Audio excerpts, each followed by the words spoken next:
ক্রমশ নেমে যাচ্ছে দেশের ভূগর্ভস্থ পানির স্তর। রাজধানী ঢাকা সহ সারা দেশে ভূগর্ভস্থ পানির স্তর নেমে গেছে আশঙ্কাজনকভাবে। রাজশাহী অঞ্চলে ভূগর্ভের পানির স্তর নামছে আশঙ্কাজনক হারে। গত ১.৫ দশকে নেমেছে ৪ থেকে ৫ মিটার।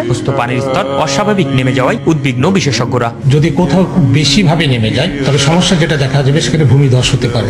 পানির স্তর কিন্তু নিচে নেমে যেতে পারে। যদি নিচে নেমে যায়, আল্লাহ ছাড়া কে আছে পানি নিয়ে আসবে তোমাদের জন্য? কুল আরাইতুম ইন আসবাহা মাউকুম গাওরা ফামা ইয়াতিকুম বিমাইন মাঈন। আল্লাহ পাক বলছেন, তোমরা কি কখনো ভেবে দেখেছো যে যদি আল্লাহ পাক এই ভূগর্ভস্থ পানিটাকে নিচে নামিয়ে দেন, ভূগর্ভস্থ পানির স্তরটাকে নিচে নামিয়ে দেন, কোন সত্তা কি আছে যে তোমাকে সেই পানি এনে দিবে? আছে? এই পানি অপচয় করতে করতে করতে করতে এখন পানির স্তর নিচে নেমে গেছে অলরেডি। ঢাকা স্পেশালি এর পানির যে লেয়ার, এটা নিচে নেমে যাচ্ছে দিন দিন। খবর আছে আপনার? সারা দিন, একদিন ২৪ ঘন্টায় পুরো ঢাকা শহরে প্রত্যেকটা বাথরুমে যত গ্যালন গ্যালন পানি অপচয় হয়, এগুলোকে সংরক্ষণ করা গেলে বাংলাদেশের পানির অপচয়, পানির কোনো সংকটই থাকতো না। এখন মনে হচ্ছে পানি তো অনেক, সমস্যা নাই, পানি চলে যেতে কয়দিন সময় লাগবে? নদীগুলো শুকিয়ে যাচ্ছে না? অপচয় এমন একটা কাজ, যখন একটা জাতি অপচয় করে তখন তাদের উপর থেকে বরকতটা উঠে যায়। শুধু পানি না, কোন সম্পত্তিরই অপচয় করবেন না, ব্যক্তিগতও না, রাষ্ট্রেরও না। সম্পত্তি সঞ্চয় করার চেষ্টা করেন, ইনশাআল্লাহ তাহলে সামনের যে দিনগুলো আসবে কঠিন, ওই সময় ইনশাআল্লাহ লাভ হবে আমাদের। কঠিন দিন যে সামনে আসছে, এটা কি বিশ্বাস করেন না? বিশ্বাস করার দরকার নাই, যখন আসবে তখন বুঝেন। আমাদের অপচয়টা দেখাচ্ছি, একটু দেখেন। আমরা মাশাআল্লাহ মসজিদে যাই, গিয়ে মাশাআল্লাহ আমরা ট্যাপটা ছাড়ি, আর যার ইমানের জোর যত বেশি তার ট্যাপের স্পিডও মাশাআল্লাহ তত বেশি। ঠিক আছে, পানি পড়তে থাকে দেদারসে। এক বালতি পানি দিয়ে আমরা উযু করি, এক বালতি পানি দিয়ে আমরা একজন উযু করি। খেয়াল করে দেখেন, এখন যদি মসজিদে নামাজ পড়তে আসে ৫০০ জন মুসল্লি, ৫০০ বালতি পানি খরচ করে ফেলেছে। ওমর রাদিয়াল্লাহু আনহুর যুগ হলে এই মুসল্লিরা মাইর খেত। ওমর রাদিয়াল্লাহু আনহুর যুগটা থাকলে এখন এই মুসল্লিদেরকে পিটানো হইতো। ওখানে প্রশাসন থাকতো কতটুকু পানি খরচ করতো দেখার জন্য। এটা কি অপচয় মনে হচ্ছে না আপনার কাছে? এক বালতি পানি দিয়ে রাসূল সাল্লাল্লাহু আলাইহি ওয়াসাল্লাম এক বালতিরও কম পানিতে গোসল করতেন। সহিহ বুখারী পড়ে দেখেন, নবী সাল্লাল্লাহু আলাইহি ওয়াসাল্লাম এক বালতিরও কম পানি দিয়ে গোসল করতেন। আর আমরা ওযুই করি এক বালতি পানি লাগে, আধা বালতি পানি লাগে। আর এই শহরগুলোতে যে শাওয়ার ছেড়ে দিলাম, ব্যাস পড়ছে পানি ১ লিটার, ১০ লিটার, ১৫ লিটার, ২০ লিটার গোসল করতেছে। মহিলা ঢুকলে তো কথাই নাই, ৪০-৫০ লিটার পানিও চলে যেত। এই যে পানির অপচয়, এটা লেকচারে বলবো ভাবছিলাম, সুযোগ পাচ্ছিলাম না, আজকে মনে পড়েছে বলে দিলাম। পানির অপচয় করেন না, আল্লাহ পাক কিন্তু পানির নিয়ামত নিয়ে নিতে পারেন, পানির স্তর নিচে নেমে যেতে পারে। কিন্তু যুবক ভাইদেরকে বলছিলাম এবং যুবতীদেরকেও বলছি, স্পেশালি ইয়াং জেনারেশন বেশি, তার তোমাদেরকে বলছি, আল্লাহ পাকের এখানে দুইটা কথা আছে। একটা কথা, রাসূলের আদেশ যা যা আছে মানতে হবে, নিষেধ যা যা করেছেন বর্জন করতে হবে। স্টার্ট করেন ঘুম থেকে।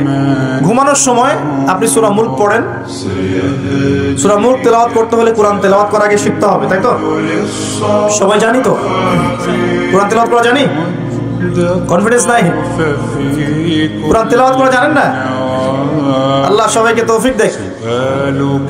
আজকের মাহফিল সার্থক হবে যদি একটা ওয়াদা করে বাসায় যান, এই ওয়াদাটা পূরণ করতে পারেন, আজকের এই মাহফিল সফল করবেন। আগামী মার্চ মাসের মনে হয় ২০ থেকে ২৫ তারিখের দিক থেকে সম্ভবত রমজান শুরু হবে। ঠিক আছে, এটা কি মাস চলছে? ডিসেম্বর, জানুয়ারি, ফেব্রুয়ারি, মার্চ, ২ মাস বাকি আছে, ২-৩ মাস বাকি আছে। এই 3 মাস সময়ের মধ্যে এই মাহফিলে উপস্থিত প্রত্যেক যুবক যুবতী বিশুদ্ধ করে কোরআন তেলাওয়াত করা শিখবেন, ওয়াদা করেন, আল্লাহর কাছে ওয়াদা করেন, শিখবেন ইনশাআল্লাহ। ইনশাআল্লাহ। শয়তান 3টা ধোঁকা দিবে। কয়টা ধোঁকা? হাত নামান। শয়তান 3টা ধোঁকা দিবে, এটা সবাইকে দেয়, আপনাকেও দিবে। 1 নাম্বার ধোঁকা দিবে যে আমি অনেক জানি, আমার জানার দরকার নাই। কত শিখছি কোরআন তেলাওয়াত, মক্তবে পড়েছি, নুরানি পদ্ধতি পড়েছি, বৈজ্ঞানিক পদ্ধতি পড়েছি, হুজুরের কাছে পড়েছি, হ্যাঁ তারাবির নামাজের আগে পরে পড়েছি, রমজানে পড়েছি, আমার জানার দরকার নাই, আমি অনেক জানি। এটা শয়তানের একটা ধোঁকা। ভালো করে পড়াশোনা করলে বুঝবেন যে আপনি কিছুই জানেন না এখনো। দ্বিতীয় ধোঁকা হচ্ছে, আপনাকে শয়তান ধোঁকা দিবে আমার অনেক বয়স হয়ে গেছে, আমি আর পারবো না। এই ধোঁকা দেয় নাই ভাই? আমার অনেক বয়স হয়ে গেছে, আমি আর পারবো না, আমার জিহ্বায় আসে না। জিহ্বায় না আসলেও পড়তে হবে, তাহলে আপনি ডাবল নেকি পাবেন ইনশাআল্লাহ। জিহ্বায় না আসলেও যারা পড়ে, হাদিসে আসছে, মানে আটকে যায়, তারপরেও বহু আলাইহি শাক্কুন, এটা তার উপর কঠিন হয়, তারপরেও সে চেষ্টা করে, ফালাহু আজরান, তার জন্য ডাবল পুরস্কার, ডাবল নেকি হবে ইনশাআল্লাহ। আরেকটা শয়তান ধোকা দিবে, এটা তোমাদেরকে দিবে, ইয়াংদেরকে। সেটা হলো অনেক সময় পড়ে আছে, এত তাড়াহুড়ার কিছু নাই, পরে শিখে নিব। এই ধোকা দেয় নাই? এই ধোকা দিয়ে দিই তো বয়স হয়ে গেল 25-30, এখনো 30টা কোরআনের আয়াত তুমি বলতে পারছো না। 30টা কোরআনের আয়াত তুমি জানো না, এটা তো ওই ধোকারই ফসল। তোমার আব্বা আম্মাকে আগে ধোকা দিয়েছে শয়তান, বাচ্চাটাকে আগে বড় করি, স্কুল কলেজ বিশ্ববিদ্যালয়টা শেষ হোক, তারপরে দেখা যাবে।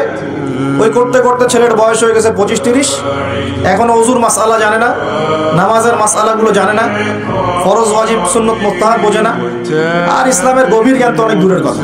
কোরআন হাদিস আকীদা উসুল ফিকহ এগুলো তো অনেক পরের কথা। এখন সে দিন শেখার জন্য একটাই মাধ্যম সামনে পায়, Facebook YouTube, Facebook YouTube, bus that's all.